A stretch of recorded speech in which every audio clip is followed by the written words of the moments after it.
Welcome back dear students. इन page की 10वीं क्लास के अंदर हम text box linking and delinking tools का मुतालिया करेंगे। इसके साथ हम रोटेशन टूल्स को भी चेक करेंगे। गुज़श्ता क्लास के अंदर हमने टेक्स्ट बॉक्स और टाइटल टेक्स्ट बॉक्स टूल का मुतालिया किया था। हम गुज़श्ता क्लास के अंदर टेक्स्ट बॉक्स बनाना सीख चुके हैं और इसके अंदर काम करना भी सीख चुके हैं। आज की इस क्लास के अंदर पहले हम टेक्स्ट बॉक्स बनाएंगे और दूसरे हिस्से के अंदर हम टेक्स्ट बॉक्सेस को लिंक और बाद में फिर डी लिंक करके भी देखेंगे। Basically dear students, text box को लिंक करने का मतलब एक बॉक्स के अंदर बची हुई लिखाई को दूसरे बॉक्स में भेजना होता है। किस तरह से आप एक टेक्स्ट बॉक्स जो है वो बना लें। टेक्स्ट बॉक्स इस तरह के काम अमूमन अखबारात वगैरह में किए जाते हैं। जैसे कि आपने एक टेक्स्ट बॉक्स जो है वो यहाँ पर क्रिएट किया है, इसके अंदर जो है वो कुछ टाइप कर लेते हैं।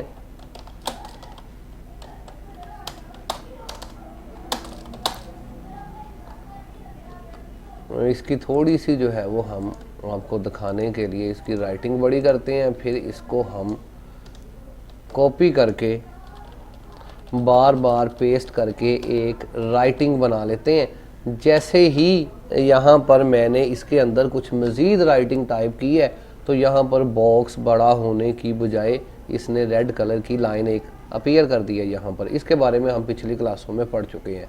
लिखाई इसके अंदर ज़्यादा है, बॉक्स हमारा छोटा है, लेकिन मामला ये है कि ना तो हम अपनी लिखाई को छोटा कर सकते हैं और ना ही हम बॉक्स को बड़ा कर सकते हैं। अमूमन अखबारात वगैरह के अंदर सारे काम बॉक्सेस के अंदर किए जाते हैं।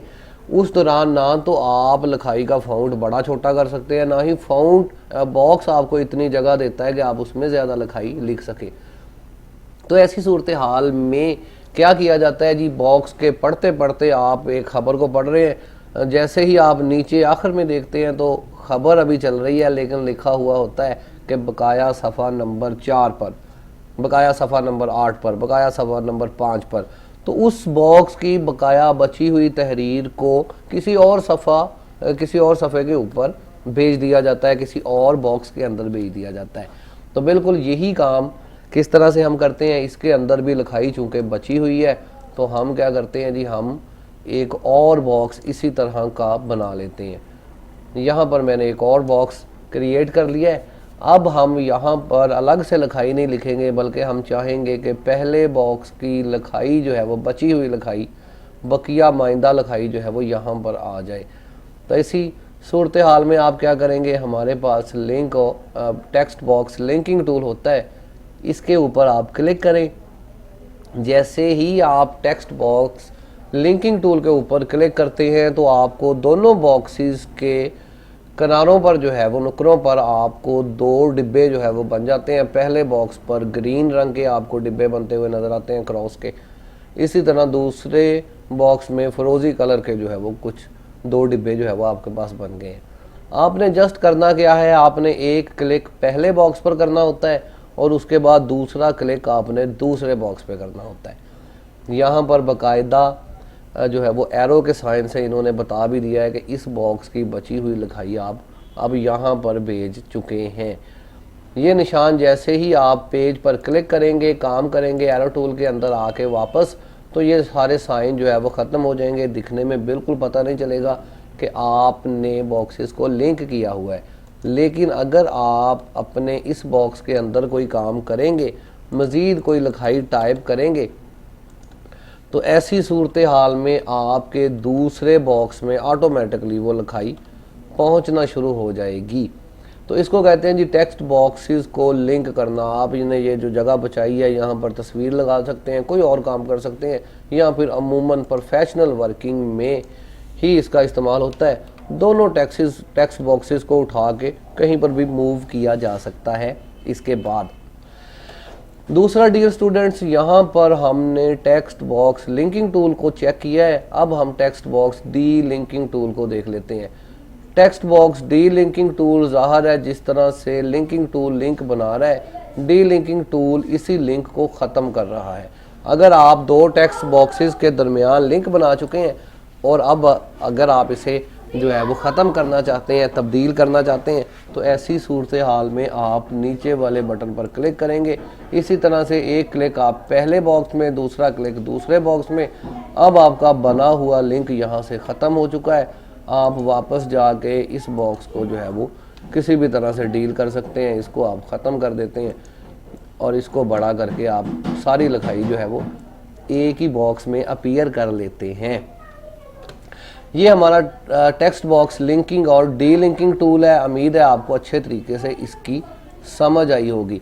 इसके बाद अगर आपको मैं रोटेशन टूल दिखाऊं, यहाँ ऊपर आपके पास हैंड टूल के नीचे एक टूल मौजूद होता है जिस पर घुमाऊदार तीर का साइन बना हुआ होता है, एरो का साइन बना होता है। बेसिकली ये वाला टूल रोटेशन टूल कहलाता है और आपका ये वाला टूल जुड़ा हुआ होता है आपकी एरो टूल में मौजूद ये वाली प्रॉपर्टीज़ जो आपको यहाँ दिखाई दे रही हैं, ये भी रोटेशन की प्रॉपर्टीज़ हैं। अगर आप अपने बॉक्स को रोटेट करना चाहते हैं, मतलब घुमाना चाहते हैं थोड़ा बहुत इसको जो है वो किसी भी जाविये पर, तो ऐसी सूरत हाल में आप यहाँ से कैपेसिटी चेंज कर सकते हैं। या फिर आप क्या करेंगे, आप ये रोटेशन टूल है इसके ऊपर आप क्लिक कर दें। अब आप बॉक्स पर वापस आएंगे तो अब आपको पेज पर एक इस तरह का साइन जो है, अमूमन टारगेट साइन इस तरह का होता है, इस तरह का साइन आपको मिलता है। करना आपने क्या है, आपने जिस बॉक्स को रोटेट करना है आपने एक दफ़ा उस बॉक्स पर क्लिक करना है, बटन छोड़ना नहीं है, क्लिक करके रखना है और एक लाइन आपने ड्रॉ कर लेनी है इस तरह से बॉक्स के दूर। याद रहे कि आप अपनी इस लाइन को जितना बॉक्स से दूर ले जाएंगे उतना ही आपकी रोटेशन अच्छे तरीके से होगी। अमूमन बहुत सारे लोगों को ये टूल इस्तेमाल करना नहीं आता। इसको जो है वो दूर ले जाएं आप, और अब की बार आप अगर ऊपर नीचे थोड़ा बहुत जो है वो इसको करते हैं इस तरह से ड्रैग करके, तो अब आपका बॉक्स उसी तरह से जो है वो ड्रैग हो गया है। और अगर आप ऊपर देखें तो यहाँ पर मौजूद कैपेसिटी भी तब्दील हो गई है। इसको अगर आप दोबारा से ज़ीरो कर दें तो वापस आपका बॉक्स सीधा हो गया है। फिर से एक दफ़ा देख लें कैसे इस्तेमाल करना है। इस बॉक्स के ऊपर क्लिक करें, बॉक्स पर क्लिक करें, बटन छोड़े ना, दूर ले जाएं। दूर ले जाने के बाद इसको आप ऊपर नीचे करते हैं तो ये रोटेट हो रहा है, थोड़ा बहुत घूम रहा है। तो डियर स्टूडेंट्स, आज की इस क्लास के अंदर हमने text box linking tool, D linking tool और रोटेशन टूल का मुतालिया जो है वो कर लिया है। अगली क्लासेस के अंदर हम पिक्चर के टूल्स पर काम करेंगे और देखेंगे कि इनमें पिक्चर्स वगैरह कैसे शामिल की जाती है। तो फ़िलहाल के लिए मोहम्मद अजीम को इजाज़त दीजिए। पाकिस्तान जिंदाबाद।